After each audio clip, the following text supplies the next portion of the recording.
This is a project about love. Berlin is a sanctuary for all of the people who don't find sanctuary where they are, don't fit in necessarily where they're born. So this is a house that didn't fit in, apparently.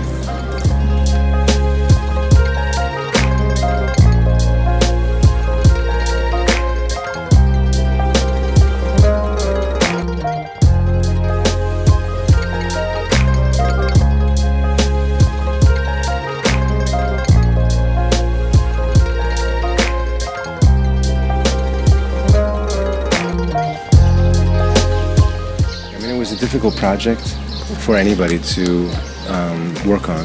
The house was literally falling apart.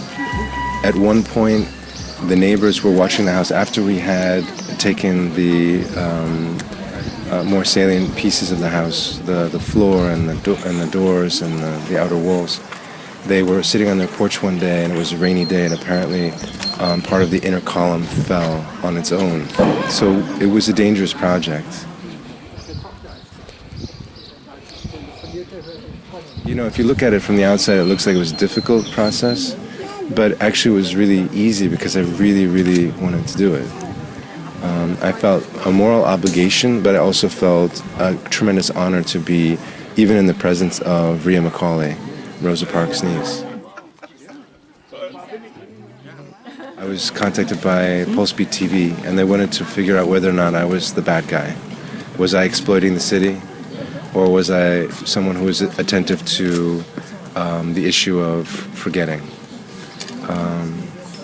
And that's when Pulse-Beat TV came and they interviewed me, and they asked the people around me who were working together with me on the project what I was doing exactly.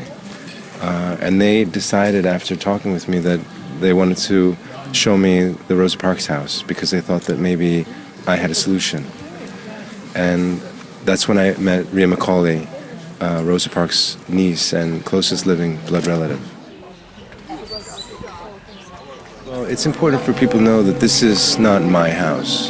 This is our house. I don't talk about the civil rights movement because that's not my place. I can only talk about the things that I know about. I grew up in a very privileged type of setting. So I can only talk about what I know about. And I realized yesterday, and it's kind of emotional, that I really don't know the content of the message. I was just the messenger. I can hear it calling me now. I can hear destiny calling me. It's the subtle wind beneath my wings.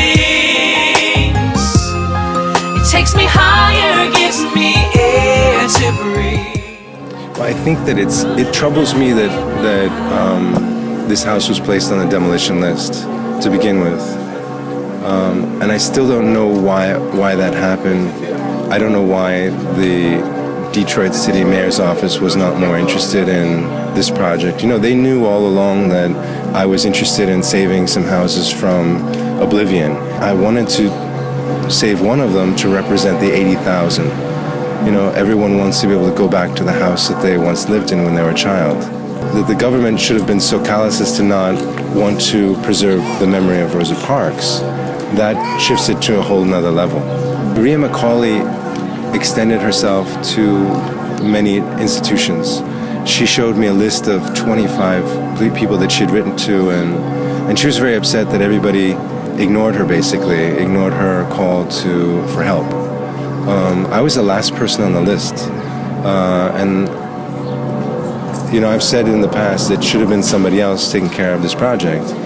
But what was I to do? Was I to let this house be demolished, or was I going to step up and help her save the legacy of Rosa Parks?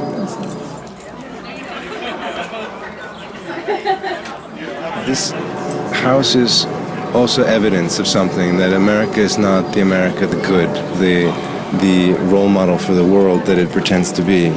And I think that in America, it's oftentimes we like to hide our past, and it's because when we first got off the boats to America, we changed our names and we hid all of our past from what we had done over in Europe. A lot of Americans actually were just criminals that were shipped over.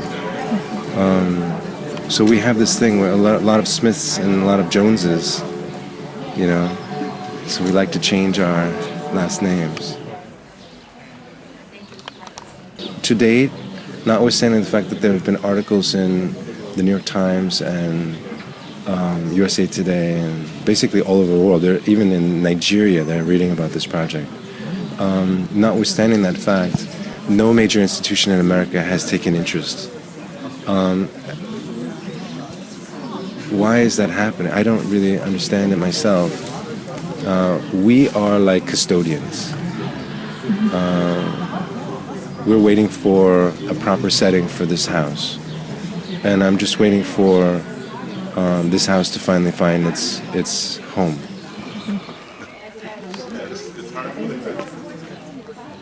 Well, that's a more difficult subject, because we're talking on the one hand about what happened to blacks in America, which was directly caused by the American government and laws.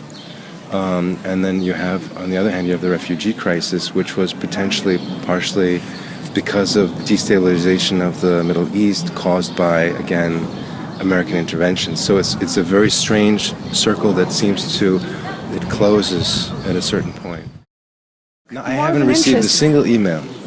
Yeah, Interview Magazine wants to. Yes. That's great, but where's the MoMA? Where's, where? Exactly. And I think, and secretly, and this is, you're done filming, right? I'm not. I just think that the American institutions are so stereotyped, and so they pigeonhole things, and they put things in little boxes, and they don't. This is a project where blacks and whites work together, and they don't know how to handle it, because this is a project that breaks down. I had to rebuild walls in order to break down walls. No institution has funded this, so this is all privately funded by selling my paintings for. So it's amazing that we got this far, right, Fabia? Yeah. I've been waiting for Michelle Obama to be the ambassador of this project because I respect her for telling the truth. Oftentimes, I feel like the story of the Rey Nudo, the naked king. The king with no clothes. It's like there's a king with no clothes and nobody has you could just say, hey, you're naked. And that's America right now. She was courageous enough to say that the White House was built by slaves. And she won me over when she was courageous enough to tell the truth. And she was denigrated because of it. But I hope that she catches wind of the project, and she's a much more powerful person than I am. So she could help set this house in a proper setting.